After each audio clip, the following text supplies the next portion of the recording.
नमस्कार बंधुरा अनिता सिम्पल फूडे आपनादेर सकलके स्वागत। आज के आमी बानाबो एटा शोला कचुर गोड़ाटा एक कचु दिए चिंगड़ी माछेर तरकारी। बाजारे आपनारा अनायासे पेये जाबेन। এই কচুটা আমি প্রথমে খোসা ছাড়িয়ে ডুমো ডুমো করে কেটে নেব আর চিংড়ি মাছ দিয়ে আমি এই তরকারিটা করব। ক্রমশ দেখতে থাকুন।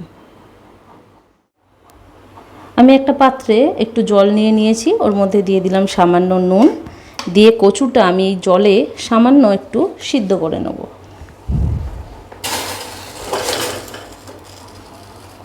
সামান্য এই গরম জলে সিদ্ধ করে নেব। আমি গ্যাসে কড়াই বসিয়ে একটু সরষের তেল দিয়ে দিয়েছিলাম। তেলটা গরম হয়ে গেছে, এবার আমি চিংড়ি মাছগুলো ভেজে নেব।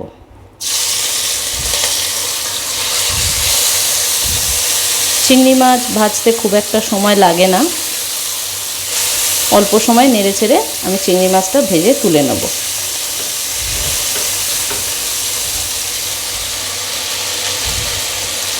চিংড়ি মাছগুলো আমার ভাজা হয়ে গেছে, এবার আমি তুলে নেব চিংড়ি মাছগুলো।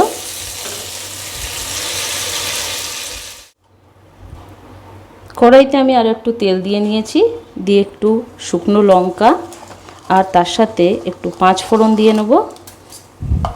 দিয়ে 5 ফোড়নের একটু ভাজা ভাজা গন্ধ বার হলে একটু ভেজে নেব হালকা করে। এবার এর মধ্যে আমি কুচি করে রাখা পেঁয়াজটা দিয়ে দেব। দিয়ে পেঁয়াজটা আমি ভালো করে লাল করে ভেজে নেব।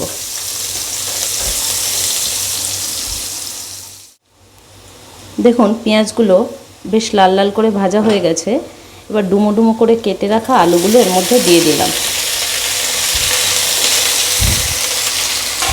দিয়ে আলুগুলো একটু পেঁয়াজের সাথে ভালো করে ভেজে নেব।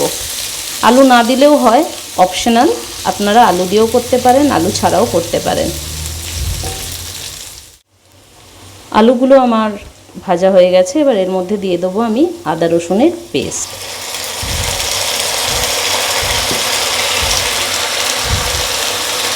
এবার আমি এটা ভালো করে কষিয়ে নেব।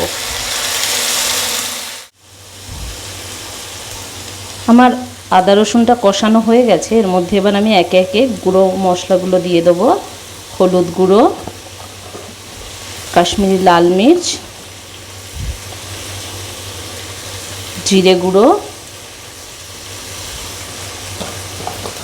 ধনে গুঁড়ো, বেশ কিছুটা লবণ,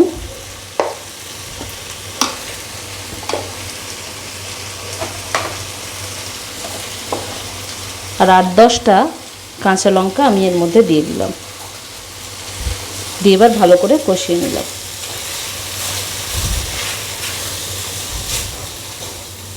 মশলাটা আমার কষানো হয়ে গেছে, এবার আমার সিদ্ধ করে রাখা কচুগুলো দিয়ে দিলাম।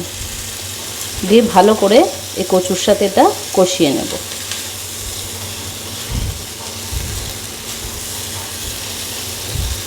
ভালো করে এটা অনেকক্ষণ কষানো হবে। যেহেতু সিদ্ধ করা আছে তাই বেশিক্ষণ রান্নাটা আর হতে সময় লাগবে না। এর মধ্যে এবার দিয়ে দেবো ভেজে রাখা চিংড়ি মাছগুলো।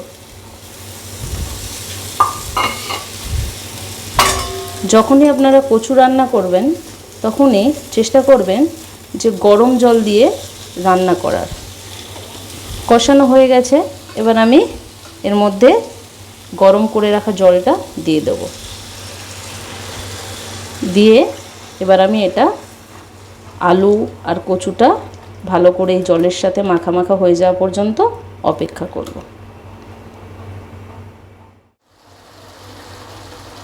দেখুন তৈরি হয়ে গেছে আমার কচু দিয়ে আলু দিয়ে চিংড়ি মাছের তরকারি। আমি এরকমই মাখা মাখা রাখবো। এবার আমি গরম গরম ভাতের সাথে পরিবেশন করব।